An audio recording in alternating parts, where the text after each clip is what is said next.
Imaginez une pièce banale, un bureau métallique, une lampe qui grésille, et devant vous, un meuble de rangement gris. À l'intérieur, le plan complet de la bombe atomique. Chaque calcul de neutrons, chaque gramme de plutonium, le destin de l'humanité entière, classé dans des dossiers papier.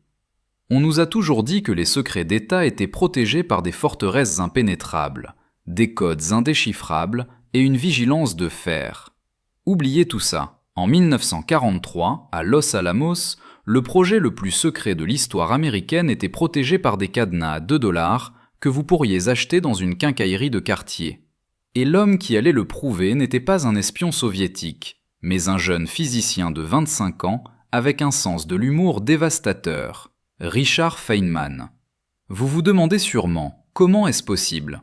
C'est là que le mythe s'effondre. On pense souvent que la sécurité est une question de technologie, mais Feynman, avec son esprit de gamin et son génie de prix Nobel, a compris une chose que les militaires refusaient de voir. Une serrure n'est pas un obstacle physique, c'est une prétention de sécurité. Et Feynman détestait les prétentions sans preuve. Pour lui, chaque cadenas était une énigme qui criait « Je suis inviolable ». Alors, par pur ennui dans le désert du Nouveau-Mexique, il a appris à crocheter. Un petit tournevis, un trombone tordu, et hop! Merci pour ton rapport, je te le rends. Lançait-il à un collègue pétrifié en lui tendant un document ultra confidentiel qu'il venait de sortir d'un tiroir verrouillé. Pas d'alarme, pas d'enquête. Juste un physicien qui démontre que le chaos est parfois mieux organisé que l'ordre. Mais l'armée finit par s'agacer. Fini les cadenas. Il commande le NEC plus ultra, des classeurs Mosler avec des cadrans à combinaison. 3 chiffres, 1 million de combinaisons possibles. Là, on est en sécurité, non ? C'est ce que tout le monde pensait. Sauf que Feynman, lui, ne voyait pas 1 million de possibilités. Il voyait une faille logique cachée dans l'acier. Les officiers de sécurité dormaient sur leurs 2 oreilles. 1 million de combinaisons, c'est mathématiquement imparable, n'est-ce pas ? Si vous testiez un code toutes les 10 secondes, sans manger ni dormir, il vous faudrait plus de 3 mois pour craquer un seul classeur. Le trombone de Feynman était devenu inutile. Mais Feynman ne pensait pas comme un officier, il pensait comme un physicien. Il s'est assis devant son propre coffre et a commencé à écouter la matière. En tournant lentement le cadran, il a remarqué un jeu mécanique. Une imprécision volontaire des ingénieurs de chez Mosler. Pour éviter que le mécanisme ne bloque à cause de la poussière ou de l'usure, la serrure acceptait une marge d'erreur. Si le chiffre était 40, le verrou s'ouvrait aussi sur 38 ou 42. C'est ici que le cerveau se retourne. Dans votre esprit, 100 positions sur un cadran multiplié par 3 disques, cela fait 100 fois 100 fois 100 égale 1 million. Mais pour la réalité physique de ce verrou, il n'y avait pas 100 positions distinctes, il n'y en avait que 20. Pourquoi ? Parce que si chaque nombre couvre en réalité une zone de 5 unités, vous n'avez besoin de tester que les multiples de 5, 0, 5, 10, 15... Les maths viennent de briser le mythe de l'invulnérabilité.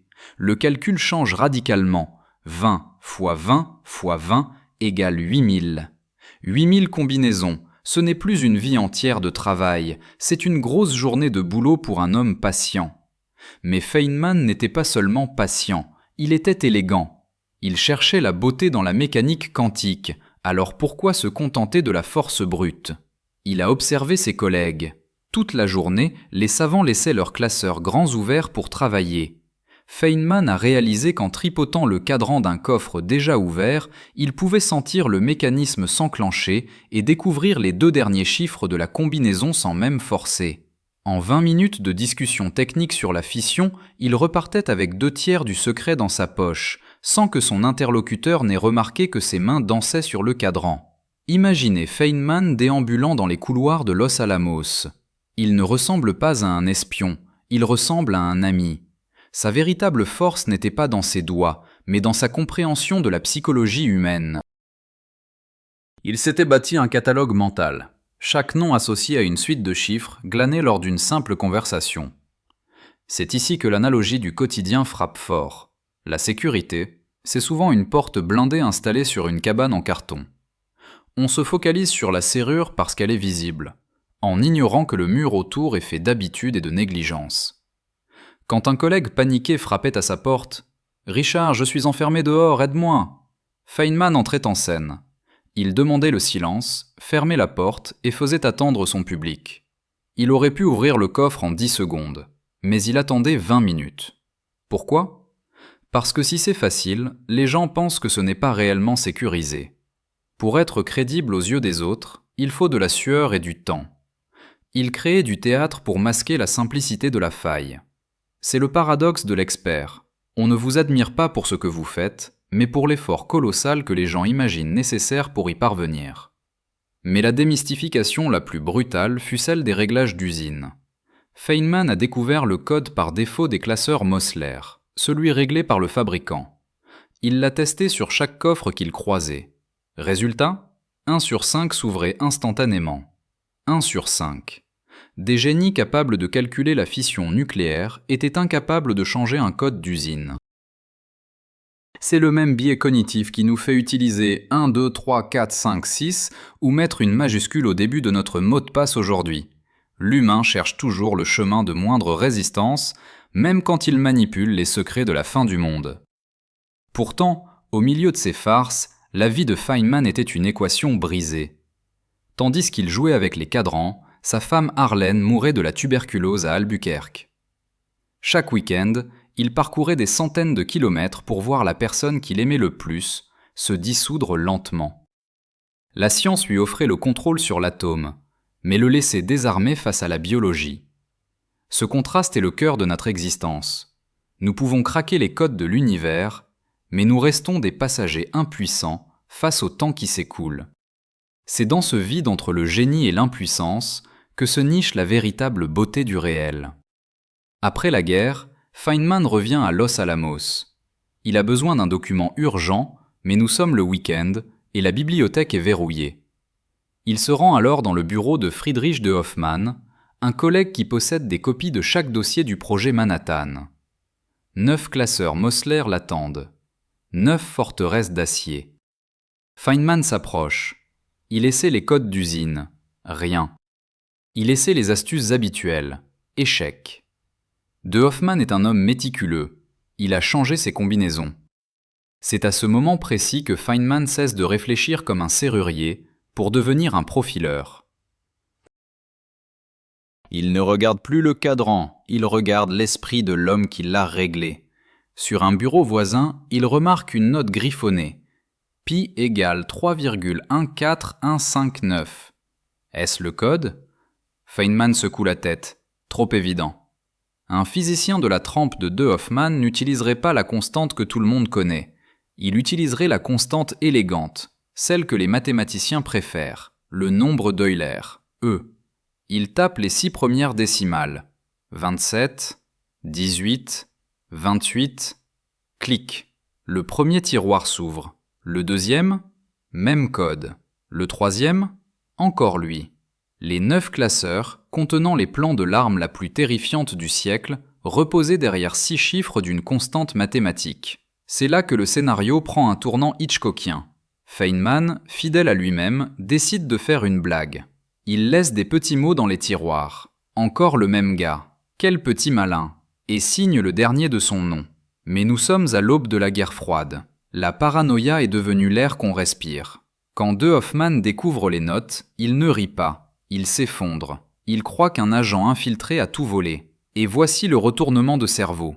Pendant que Feynman s'amusait avec les verrous, un véritable espion, Klaus Fuchs, travaillait dans le même couloir. Lorsque Fuchs sera arrêté plus tard, les services secrets lui demanderont qui, à Los Alamos, était le plus susceptible d'être une taupe. Sa réponse ? Feynman. Le vrai traître a désigné l'homme qui passait son temps à hurler que la sécurité était une illusion. Parfois, la vérité se cache si bien derrière une blague que personne ne veut y croire. Le dénouement de cette histoire ne se trouve pas dans un mécanisme de précision, mais dans une rencontre. Un jour, l'armée fait appel à un serrurier professionnel pour ouvrir le coffre d'un capitaine. Quand l'artisan apprend que Feynman est là, il est pétrifié d'admiration. Vous êtes le grand Feynman, apprenez-moi vos secrets. Feynman, confus, lui demande en retour comment lui, le pro, fait pour ouvrir les coffres sans connaître les codes.